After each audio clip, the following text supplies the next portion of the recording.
What happened the day after Rome fell? Did the streets erupt into chaos? Did citizens flee in panic?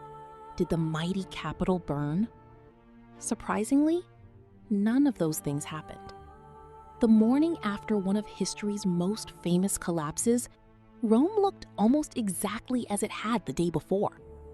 The markets opened, children played, merchants went to work, and most people had little idea that they were living through the end of an empire. Today, we're traveling to the first day after the fall of Rome to discover what ordinary people actually saw when history quietly turned a page. September 476 AD. Yesterday, the young Emperor Romulus Augustulus was removed from power. His imperial insignia was sent east to Constantinople. For historians, this marks the end of the Western Roman Empire. But as dawn breaks over Rome, life continues.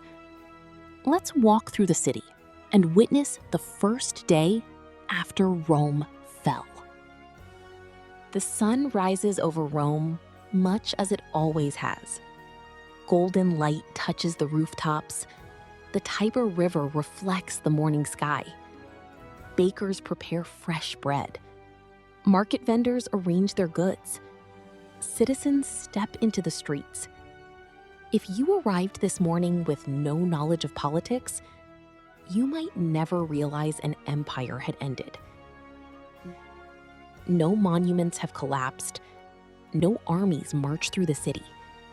No crowds gather in panic. Rome still feels like Rome. And that is precisely what makes this moment so remarkable.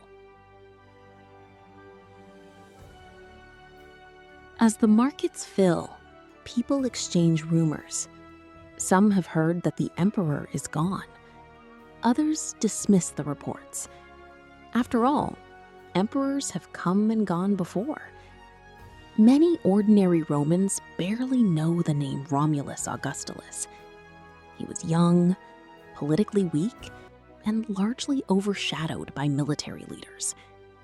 For years, real power had already drifted away from the imperial throne.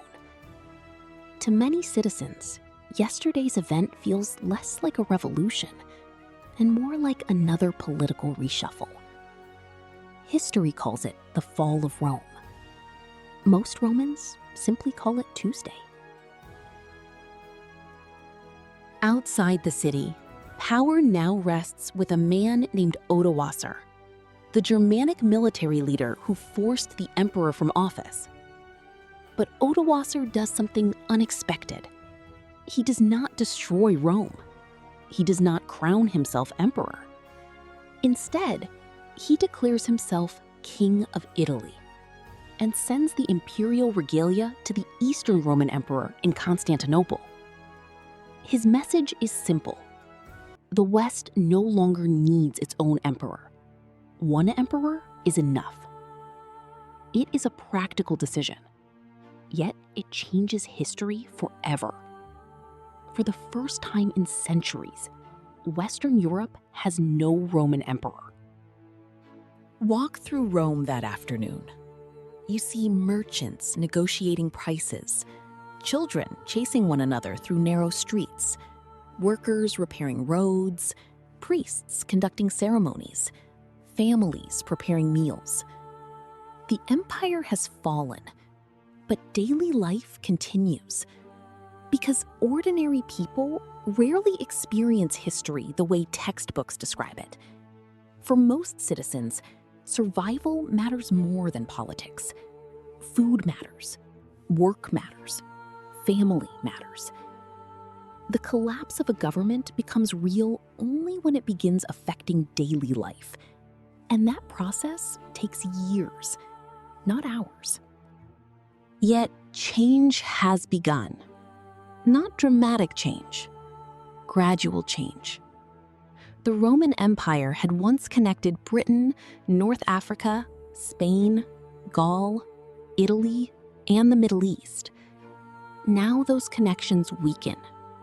Trade becomes less reliable. Roads receive less maintenance. Taxes become harder to collect. Local rulers gain influence. The world grows smaller. Many Romans will not notice these shifts immediately, but future generations will. What seems ordinary today will look very different a century from now.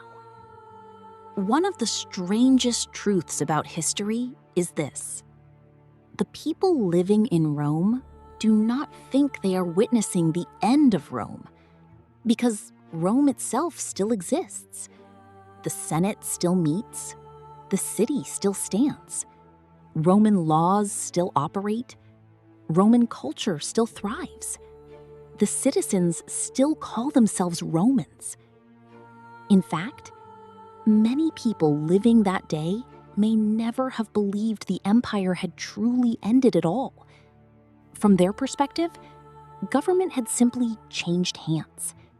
The Roman world remained, at least for now. As evening approaches, the city glows beneath the setting sun. The Colosseum still dominates the skyline. The Forum still echoes with conversation. The aqueducts still bring water. Rome still breathes. Yet something fundamental has changed. The empire that once ruled the known world is gone.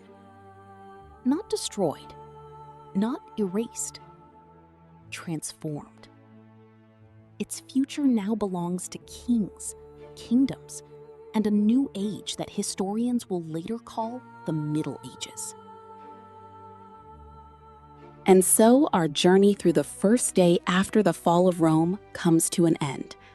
The people of 476 AD could not see the full consequences of what had happened. They could not know how history would remember this moment.